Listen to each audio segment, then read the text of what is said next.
Priya ma'am, आजकाल स्त्रियांमध्ये गर्भधारणेदरम्यान पाठदुखीचे प्रमाण वाढले आहे व थकवाही जाणवतो. त्यासाठी आपण आयुर्वेदामध्ये काय उपचार करावे व घरगुती उपाय काय करावे? खरं तर हा खूप कॉमनली विचारला जाणारा प्रश्न आहे. तर गर्भावस्था खरंच एका स्त्रीचा आपण म्हणतो की दुसरा जन्म आहे, कारण त्या दरम्यान तुमच्या शरीरातली एकाने एक गोष्ट बदललेली असते.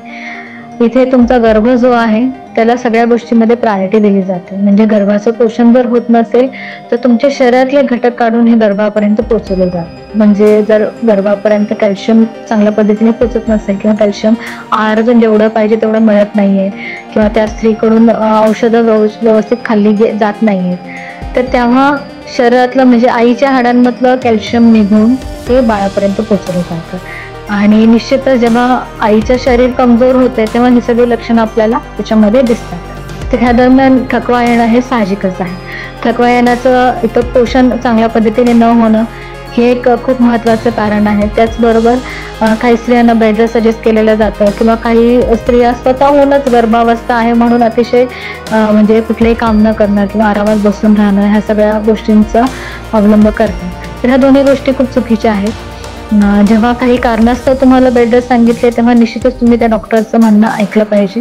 पण जेव्हा तुम्ही हेल्दी आहात, प्रेग्नन्सीमध्ये कुठलंच कॉम्प्लिकेशन नाही आहे, तेव्हा हलका व्यायाम करणं, स्ट्रेचिंग एक्सरसाइज करणं, मोजकी काही योगासनं आहेत ती तुम्ही फॉलो करणं, त्याचबरोबर प्राणायाम करणं, त्या ह्या सगळ्या गोष्टींमुळे तुमच्या शरीरातली जी ऊर्जा आहे ती टिकून ठेवली जाते.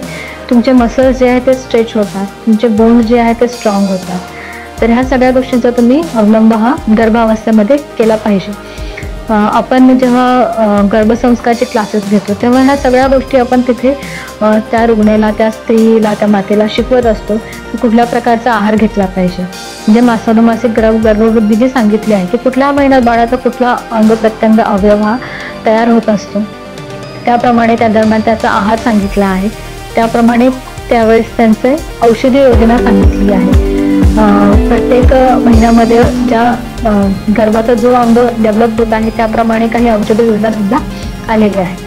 त्याचबरोबर हलका चालण्याचा व्यायाम करणं गरजेचं आहे. तुम्ही संतुलित आहार घेणं गरजेचं आहे.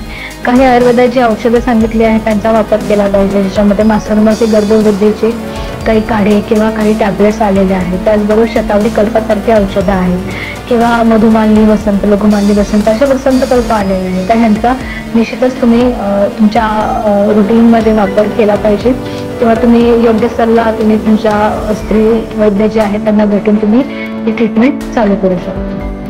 त्याचबरोबर एक आहे की जेव्हा गर्भ वाढत असतो, गर्भाशय वाढत असतो, तर पोटावरती ताण येतो आणि हा ताण तुमच्या मणक्यांपर्यंत सुद्धा जात असतो किंवा तुमची हाडं कमजोर झाल्यामुळे सुद्धा तुम्हाला कंबर पाठदुखी असा त्रास जाणवतो. तर ह्या दरम्यान निश्चितच जे सांगितलेल्या गोष्टी त्या फॉलो करा. त्याचबरोबर हलका व्यायाम तुम्ही करा आणि त्याचबरोबर हलकी मालिश तुम्ही, ज्याला आपण आयुर्वेदामध्ये अभ्यंग म्हणतो, ते सुद्धा करणं गरजेचं आहे. कोमट पाण्याने आंघोळ करणं गरजेचं आहे. व्यवस्थित योग्य प्रमाणात झोप घेणं सुद्धा तेवढंच गरजेचं आहे.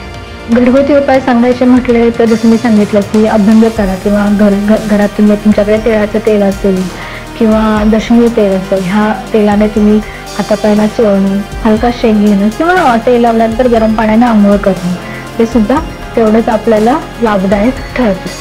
त्याचबरोबर तुमच्या आहारामध्ये जसं सांगितलं गेलं की रक्त कमी असेल तर रक्त वाढण्यासाठी किंवा जे रक्त आहे ते चांगल्या पद्धतीने तुमचं टिकून राहावं, तुमचं हिमोग्लोबिन कमी होऊ नये, तुमच्या शरीरात कॅल्शियमची कमतरता होऊ नये, ह्यासाठी तुमच्या आहारामध्ये जे बदलाव आहेत ते घेणं गरजेचं आहे. त्याच्यामध्ये तुम्ही खारीक खोबरं आहे यांचा वापर तुमच्या आहारामध्ये घ्या, अंजीसारखी फळं आहेत ते घ्या, मग संतुलित आहार घ्या. प्रत्येक प्रकारच्या पालेभाज्या, फळभाज्या, दूध, तूप यांचं सेवन तुमच्या जेवणामध्ये, तुमच्या आहारामध्ये तुम्ही घेतलंच पाहिजे की ज्याने तुमचा हा जो थकवा आहे, तो अशक्तपणा जो आहे तो कमी होईल आणि तुम्ही फिट राहाल.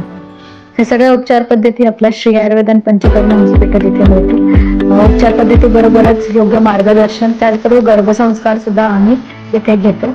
तर तुम्ही निश्चितच आम्हाला येऊन भेटू शकता किंवा खालील दिलेल्या नंबरवरती तुम्ही संपर्क साधा.